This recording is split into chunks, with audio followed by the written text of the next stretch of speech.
Hello दोस्तों, आप सभी का स्वागत है Shri Shyam classes YouTube channel पर। आज अब बात करेंगे रिप्रोडक्टिव हेल्थ चैप्टर के बारे में। कक्षा 12th बायोलॉजी का इंपॉर्टेंट चैप्टर है कि जनन अंगों की साफ सफाई क्यों जरूरी है।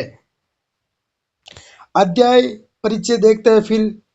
तो देखो, जनन स्वास्थ्य केवल बीमारी से मुक्त रहना नहीं है, यानी कि रिप्रोडक्टिव हेल्थ केवल बीमारी से मुक्त रहना ही नहीं है, बल्कि ये शारीरिक यानी कि फिजिकली, मेंटली, मानसिक और सामाजिक रूप से स्वस्थ रहने की स्थिति है। ये अध्याय बताएगा कि जनन स्वास्थ्य समाज और व्यक्ति दोनों के लिए क्यों जरूरी है। अब देखते हैं कि WHO की क्या परिभाषा दी गई है जनन स्वास्थ्य के प्रति, यानी कि वर्ल्ड हेल्थ ऑर्गेनाइजेशन, विश्व स्वास्थ्य संगठन। जनन स्वास्थ्य के WHO के अनुसार जनन स्वास्थ्य एक ऐसी स्थिति है जिसमें व्यक्ति का जनन तंत्र यानी कि रिप्रोडक्टिव ऑर्गन यानी कि सिस्टम, उसकी कार्य प्रणाली और प्रजनन क्षमता पूर्ण रूप से स्वस्थ हो, ना कि केवल रोग या कमजोरी से मुक्त होना। यानी कि जो जनन ऑर्गन होता है वो सही तरीके से कार्य करने वाला हो। ये देख पा रहे हो WHO वर्ल्ड हेल्थ ऑर्गेनाइजेशन, यहाँ से भी क्वेश्चन पूछा जाता है। अब हम देखेंगे जनन स्वास्थ्य का क्या महत्व है, यानी कि रिप्रोडक्टिव हेल्थ क्या क्या इंपॉर्टेंट है हमारी लाइफ में। स्वास्थ्य माता और शिशु के लिए भी इम्पोर्टेंट है और जनसंख्या नियंत्रण के लिए भी इम्पोर्टेंट है। यौन रोग से सुरक्षा यानी कि जो एड्स रोग है, एड्स हुआ, HIV हुआ, उनके लिए भी इम्पोर्टेंट है जनन अंगों को स्वस्थ रखना। इसके साथ साथ किशोरों में यौन शिक्षा बढ़ावा देना। जो भी 18 से लेकर यानी कि 13 से लेकर 18 वर्ष के लड़की और लड़के, उनमें यौन शिक्षा का बढ़ावा देना चाहिए स्कूलों में। और परिवार के लिए योजना बनाना संभव, परिवार के लिए योजना बनाना संभव। पॉइंट है हमारे सामने कि जनन अंगों को स्वस्थ रखना क्यों जरूरी है। मेन इंपॉर्टेंट पॉइंट यही है हमारा आज का टॉपिक का, कि जनन अंगों को स्वस्थ रखना क्यों जरूरी है। देखो, संक्रमण यानी कि इन्फेक्शन, हमें सभी को पता है कि हमारे बॉडी में इन्फेक्शन के कारण बहुत सी डिजीज देखने को मिलती है। यौन संचालित रोग जैसे कि STD यानी कि सेक्सुअल ट्रांसमिटेड डिजीज से सुरक्षा पाना, इसलिए हमें यौन जनन अंगों को स्वस्थ रखना चाहिए, यानी कि साफ सफाई रखनी चाहिए। मानसिक धर्म यानी कि मेंस्ट्रुअल साइकिल, मूत्र त्याग जैसी प्राकृतिक क्रियाओं से हमें स्वस्थ रखना चाहिए। जब हम पेशाब करके आते हैं, उन उन ऑर्गन को भी साफ रखना चाहिए। प्रजनन क्षमता बनाए रखना यानी कि रिप्रोडक्टिव कैपेसिटी बनाए रखना चाहिए। इसके साथ साथ आत्मसम्मान और मानसिक शांति के लिए भी जरूरी है हमारे यौन ऑर्गन को साफ रखना। जनन स्वास्थ्य जन अंगों को स्वस्थ रखना की परिभाषा दी गई। अब देखेंगे कुछ important term. How maintain vaginal health यानी कि योनि। देखो, यूज अनसेप्टिप्ड सोप, साबुन का उपयोग करें। और keep your vaginal area dry, यानी कि स्त्री में जो योनि होती है उसे साफ करनी चाहिए बैक्टीरिया से। जो मेंस्ट्रुअल साइकिल होता है लेडीज में यानी कि किसी लड़की में, उस ऑर्गन को साफ करना चाहिए। किसी भी आप एंटीबायोटिक कोई भी हो, ताकि कोई बैक्टीरिया, कोई जीवाणु वहाँ रोग उत्पन्न ना कर पाए। वियर 100% कॉटन अंडरवियर का यूज करना चाहिए स्त्री को और किसी लड़की को। ठीक, मैं नेक्स्ट पॉइंट है हमारे सामने, कंसीडर टेकिंग प्रोबायोटिक्स यानी कि एंटीबायोटिक्स का उपयोग करना चाहिए, ताकि ताकि वजीना में कोई भी बैक्टीरिया प्रवेश ना कर सके। आपको पता ही है कि लड़कियों में मेंस्ट्रुअल साइकिल होता है वर्जिनिटी के एरिया से, यानी कि योनि द्वार से, वहाँ से कई बैक्टीरिया देखने को मिलते हैं। मेंस्ट्रुअल साइकिल के बाद उस एरिया को साफ करना चाहिए। अनेक सिम्टम्स से देख पा रहे हो आप। और विजिट गायनोकोलॉजिस्ट एवरी 6 मंथ, और 6 मंथ के बाद हर स्त्री को गायनोकोलॉजिस्ट से दिखाना चाहिए, यानी कि महिला डॉक्टर से दिखाना चाहिए अपने यौन ऑर्गन को।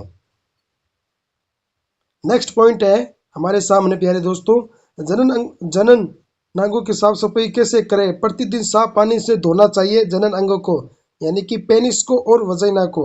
साबुन के बजाय हल्के वॉश का उपयोग करें। गीला कपड़े, गंदे अंडरगारमेंट से बचे, यानी कि जो गीली अंडरवियर होती है, गीले कपड़े होते हैं, उनका उपयोग नहीं करना चाहिए। और इसके साथ साथ जो मासिक धर्म होता है, यानी कि जो पीरियड टाइम होता है लड़कियों में, उसमें सैनिटरी नेपकिन का उपयोग करना चाहिए। और नेपकिन उपयोग करने के बाद उससे डस्टबिन में डाल देना चाहिए, पैकेट में बंद करके। सेक्स के बाद यानी कि यौन क्रिया के बाद, शौच के बाद साफ सफाई करना चाहिए। सार्वजनिक शौचालय में सावधानी से जाए। नेक्स्ट पॉइंट है हमारे सामने, लड़कों और लड़कियों दोनों के लिए सुझाव है, इंपॉर्टेंट है, यहाँ से क्वेश्चन बन सकता है। अंडरवियर रोजाना बदले, अंडरवियर को रोजाना बदलना चाहिए। नाइट और सिंथेटिक कपड़े से बचे। खुजली यानी कि इचिंग, जलन, दुर्गंध जैसी समस्या होने पर तुरंत डॉक्टर से मिले और इग्नोर ना करे। कोई भी लेडीज या कोई बॉयज है, कोई पुरुष है, अगर उसमें जनन अंगों पर खुजली हो, जलन हो, दुर्गंध जैसी समस्या उत्पन्न हो तो डॉक्टर से अवश्य मिलना चाहिए। यौन शिक्षा और जागरूकता अपनाए, ना शर्म ना डरे। शर्म करने से कुछ नहीं होता। आप अगर ऑर्गन के, आपका ऑर्गन, जनन ऑर्गन सही तरीके से कार्य नहीं कर रहा और आप उसे शर्म के माफी से, शर्म के कारण डॉक्टर से नहीं दिखा पा रहे, तो आपकी बड़ी भूल हो सकती है और आप आगे के लिए पछता सकते हैं। नेक्स्ट पॉइंट देखते हैं, उद्देश्य क्या है। आप सभी को यही संदेश है कि स्वच्छता, सुरक्षा और स्वास्थ्य। जनन स्वास्थ्य की शुरुआत स्वच्छता से ही होती है, यानी कि जनन स्वास्थ्य, हेल्थ रिप्रोडक्टिव की शुरुआत स्वच्छता से ही होती है। खुद को समझना, अपनाना और संभालना ही असली जागरूकता है। अब बात करेंगे इंडिया में जनन स्वास्थ्य जुड़े प्रभाव। भारत में जनन स्वास्थ्य जुड़े प्रभाव। 1951 में भारत में पहला परिया फैमिली प्लानिंग हुई थी, यानी कि जिसे हम कहते हैं परिवार नियोजन कार्यक्रम शुरू हुआ था। कब हुआ था?